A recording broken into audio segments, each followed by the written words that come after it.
High, this is Farabi, আর এটা voice over সহ আমার ফার্স্ট কোনো ট্রাভেল ভিডিও। অ্যাকচুয়ালি অনেকদিন ধরে এইভাবে ভিডিও বানানোর প্ল্যান ছিল, বিশেষ করে লাস্ট টাইম যখন আমি ফ্রান্সের নর্থ ওয়েস্টার্ন রিজিয়নে 4 দিনের রোড ট্রিপে বের হই। বাট তখন ছিল অগস্টের প্রথম সপ্তাহ, আর বাংলাদেশে তখন স্বৈরাচার বিরোধী আন্দোলন চলছিল। সো এই মুহূর্তে ভিডিও করার তেমন কোনো মুড ছিল না। বাট এই ট্রিপে ভাবলাম অন্তত একটা ট্রাই করে দেখা যাক, অ্যান্ড আজকে এই গল্পটাই আপনাদের সাথে শেয়ার করব। প্যারিস বেসিক্যালি আমার সেকেন্ড হোম। তবে প্যারিসের ইনফ্রাস্ট্রাকচার, রিচ কালচার, হিস্ট্রি সব কিছুর বাইরেও যে ব্যাপারটা আমার সবচেয়ে ভালো লাগে, যে এখান থেকে আপনি চাইলে খুব সহজে এবং কম খরচে ইউরোপের মোস্ট পপুলার ট্রাভেল ডেস্টিনেশনগুলোতে ট্রাভেল করতে পারবেন। ওয়ার্ল্ডের বিজিএস সিটিগুলোর একটা হয়, এখানে ট্রান্সপোর্টেশন অপশনস অ্যাভেলেবল থাকে অ্যান্ড তুলনামূলক কম খরচে ফ্লাইট অথবা ট্রেন বুক করতে পারবেন। ভোর 5:30 আমাদের ডেস্টিনেশন দুইটা। প্রথমে আমরা জেনেভা যাব অ্যান্ড ওইখানে 4-5 ঘন্টা স্টে করে তারপর শ্যামনিতে, অর্থাৎ আমাদের মূল গন্তব্য হচ্ছে দি আল্পস পর্বতমালা। এই পুরো ট্রিপটাতেই আমি আপনাদেরকে ইউরোপের এই দ্বিতীয় বৃহত্তম মাউন্টেন রেঞ্জ, এর সর্বোচ্চ চূড়ার ক্লিয়ার ভিউ এবং পাহাড় কেন্দ্রিক গড়ে ওঠা একটা নগর সভ্যতা দেখানোর চেষ্টা করব। সি লেভেল থেকে 375 মিটার উপর দিয়ে এই রাস্তাটা, অলমোস্ট মেঘের কাছাকাছি। আমাদের প্ল্যান ছিল 3-4 ঘন্টা অন্তত জেনেভা এক্সপ্লোর করব, but rain had other plans. 11টার দিকে ওইখানে পৌঁছার পর দেখি মুষলধারে বৃষ্টি হচ্ছে আর পুরো শহরে এই কনস্ট্রাকশনের কাজ চলতেছে। সো যেহেতু কোনো অ্যাক্টিভিটিস পসিবল না, তাই আমরা জেনেভাতে একটা কুইক কফি ব্রেক নিয়েই শ্যামনির দিকে রওনা হই। জেনেভা থেকে শ্যামনির ডিস্টেন্স প্রায় 100 কিলোমিটার। আপনি যে কোনো সিটি থেকে যদি শ্যামনিতে আসতে চান অ্যান্ড পাবলিক ট্রান্সপোর্ট ইউজ করেন, তাহলে সবচেয়ে কাছাকাছি মেজর সিটি হচ্ছে জেনেভা। এখানে ইউরোপের মোটামুটি সব দেশ থেকেই ফ্লাইট, ট্রেন, বাস অ্যাভেলেবল থাকে। শ্যামনি পৌঁছাতে কয়েকটা ইনফরমেশন দিয়ে নিই আপনাদেরকে। এটা পুরাটাই একটা মাউন্টেন এরিয়া। এর 3 পাশেই দি আল্পস নামের পর্বতমালা, যেটাকে ফ্রেঞ্চে বলে লেস আল্প। সামার এবং উইন্টার এই 2 সিজনে এই শ্যামনি খুবই famous travel destination, specially skiing, paragliding, hiking ইত্যাদির জন্য। উইন্টারে বিশেষ করে প্রফেশনাল ক্লাইম্বার যারা, তারা এখানকার হাইয়েস্ট পিক মোবলো ক্লাইম্ব করতে আসে, যেটার বাংলা করলে দাঁড়ায় সাদা পাহাড়। এটাকে ওয়ার্ল্ডের মোস্ট ফেটাল ক্লাইম্বও বলা হয়, বাট এখানে আরও অনেক ছোট ছোট পিক আছে যেগুলোতে খুব সহজেই ক্লাইম্ব করা যায়, আর আমি সেটাই করার ট্রাই করবো এই ট্রিপে, যদিও আমার এখানে এটা ফার্স্ট টাইম না। অ্যান্ড এটা বেসিক্যালি বাসা থেকে চারপাশের ভিউ, পুরাটাই পাহাড়ের মাঝখানে। প্রায় 3টার দিকে আমরা শ্যামনি পৌঁছাই। আগের থেকে আমাদের কটেজ বুক করে রাখা ছিল, কারণ ইনস্ট্যান্ট আপনি রিজনেবল প্রাইসে বাসা পাবেন না এখানে। যেহেতু সন্ধ্যার অনেক আগেই পৌঁছাইছি, সো টাইম ওয়েস্ট না করে আমরা সিটি সেন্টারের দিকে আগাই। পাহাড় ঘেঁষে খুব সুন্দর গোছানো একটা শহরে তেমন বাড়ি ঘর নেই, কমার্শিয়াল, বাট এমনিতেই পুরো ভিলটার পপুলেশন প্রায় 8,000। এখানে প্রথম জনবসতি গড়ে ওঠে 11 শতাব্দীর দিকে। 11 থেকে 14 শতাব্দী পর্যন্ত হাউস অফ স্যাভয়ের সামন্ত অঞ্চল ছিল শহরটি, অর্থাৎ এটা ইটালিয়ান রাজতন্ত্র শাসিত একটা অঞ্চল ছিল। অ্যান্ড 1924 সালে পৃথিবীর প্রথম উইন্টার অলিম্পিকও আয়োজিত হয় এইখানেই।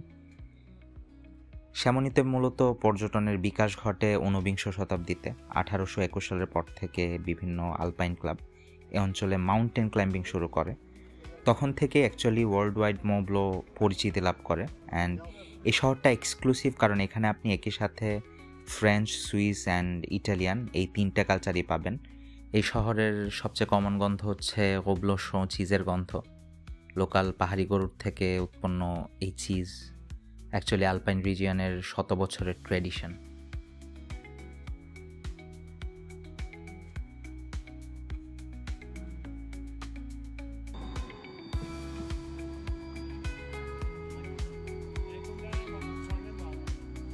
আমরা সন্ধ্যা অবধি ছিলাম ওখানে। সূর্য অস্ত যাওয়ার সময় পাহাড়ে যে আভাটা পড়ে, এরকম স্যাটিসফাইং দৃশ্য আসলে আপনি খুব কমই পাবেন। সন্ধ্যার পরপরই বাসায় পৌঁছাই। মোটামুটি টায়ার্ড ছিলাম, প্লাস সকালে হাইক করতে বের হব। সো আপাতত শুভরাত্রি।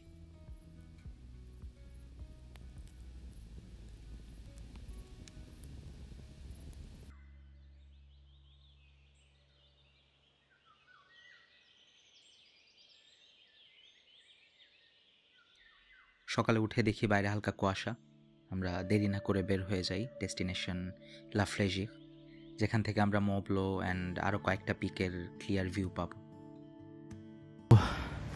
শনিবার সকাল, আমি মাত্র হাইকিং শুরু করলাম, প্রায় 2000 ফিট উপরে উঠবো। আমি যদিও ফিজিক্যালি খুব বেশি ফিট না, বাট যেহেতু এই সেম পিকে আমার আগে ওঠার এক্সপিরিয়েন্স আছে, সো ভাবলাম আবার উঠি। আর এবার অ্যাকচুয়ালি ডিফারেন্ট একটা সাইড দিয়ে উপরে উঠতেছি সেম পিকে, সো দেখা যাক কী হয়।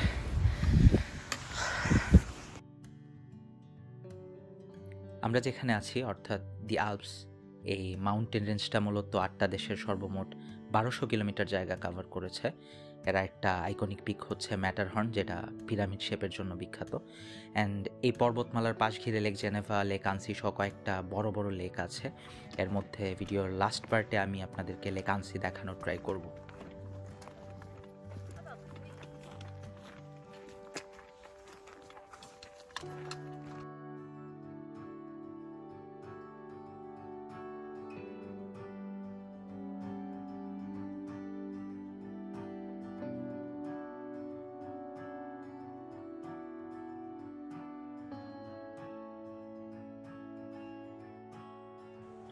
এদিক দিয়ে উপরে ওঠার সময় দূর থেকে পাশাপাশি দুইটা ঝর্ণা চোখে পড়বে। ওখানে যাইতে হলে অন্য একটা রুট ধরে উপরে উঠতে হবে, যেটা মোর কমপ্লিকেটেড, সো দূর থেকে দেখাই বেটার।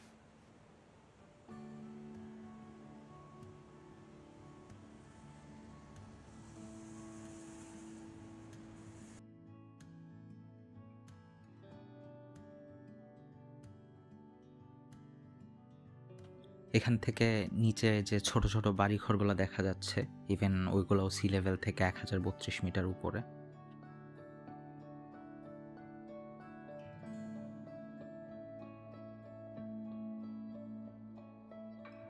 সো ফাইনালি আমরা অলমোস্ট আমাদের ডেস্টিনেশনে। এখান থেকে আমরা কয়েকটা পিক দেখতে পাবো, ইনক্লুডিং মোবলো।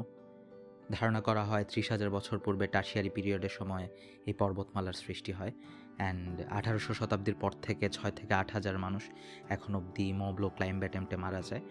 যদিও এখন সেফটি মেজারমেন্ট এনশিওর করার কারণে ডেথ রেট সিগনিফিক্যান্টলি হ্রাস পেয়েছে, বাট স্টিল প্রত্যেক বছর গড়ে 30 থেকে 50 জন মানুষ মারা যায়, যেটার প্রিন্সিপাল কজেস হচ্ছে পাথর ধস, হুটহাট weather change and human error.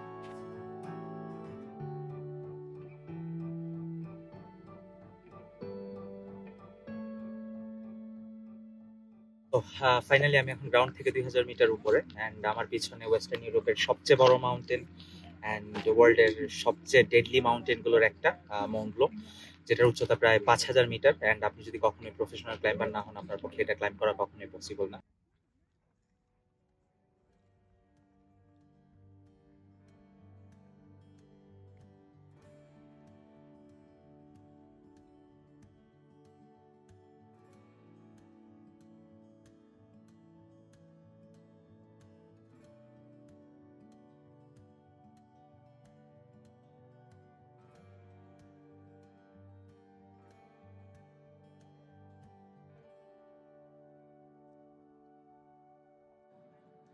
আমি এখানে আসার পরে দেখি যে একটা মাউন্টেন বেজ আছে ছোটখাটো, অ্যান্ড ছোটখাটো একটা রেস্টুরেন্টও আছে এখানে, যেন মানুষজন চাইলে কোনো কিছু খাওয়া দাওয়া করতে পারে।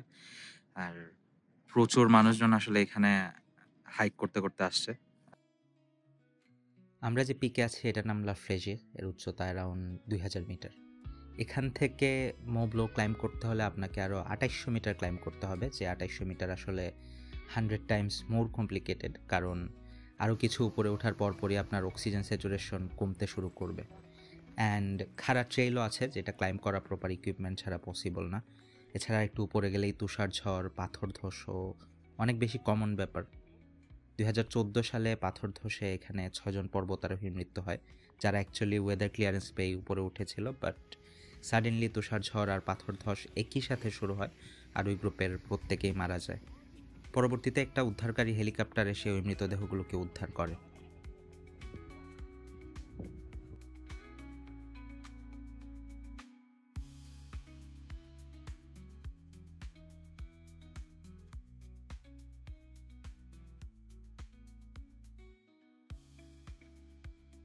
পাহাড়ের বুকে সূর্য যখন ডুবছিল আমরা তখন অর্ধেকের বেশি পথ নেমে গেছি।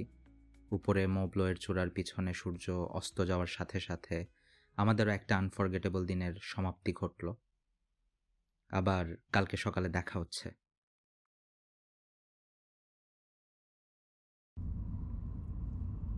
আমরা এখন যাচ্ছি লেক দো আনসিতে, যার ডিস্টেন্স শ্যামনি থেকে 101 কিলোমিটার। রোন-আল্প রিজিয়নের ছোট্ট বাট গুরুত্বপূর্ণ একটা শহর হচ্ছে আনসি। থিউ নদী আর আল্পস পর্বতমালা বেষ্টিত এই শহর খুবই পিসফুল আর কালারফুল। এখানে স্বচ্ছ জলে একই সাথে আকাশ আর পাহাড়ের প্রতিফলন দেখতে দেখতে জীবন খানিকটা সময়ের জন্য কেমন জানি ধীর হয়ে যায়। আনসিতে এসে পাহাড়ে ক্লাইম্ব করার বদলে অসাধারণ ল্যান্ডস্কেপে সারাউন্ডেড হয়ে আপনি একটা নৌকায় বসে বসে জীবনকে অ্যাকচুয়ালি উপভোগ করতে পারেন। ধারণা করা হয় 18,000 বছর পূর্বে আল্পস পর্বতমালারই হিমবাহ গলে এই লেকটির সৃষ্টি।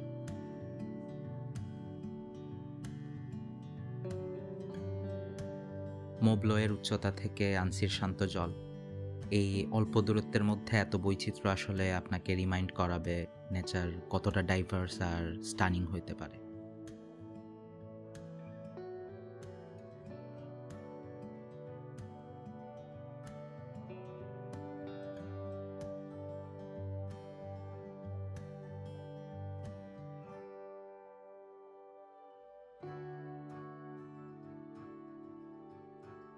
সো এই ট্রিপে গত 3 দিনে আমি আপনাদেরকে পাহাড় ঘিরে গড়ে ওঠা একটা শহর লাফলেজিরে আমাদের হাইক করতে করতে ওঠা, সেখান থেকে মাউন্টেন পিকগুলোর কিছু ভিউ অ্যান্ড ফাইনালি পাহাড় ঘেঁষে বয়ে যাওয়া ইউরোপের অন্যতম সুন্দর একটা লেক দেখানোর চেষ্টা করলাম।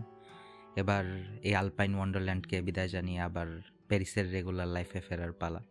আমার সাথে এই জার্নিতে থাকার জন্য আপনাদেরকে ধন্যবাদ। ভালো থাকবেন আনটিল নেক্সট টাইম।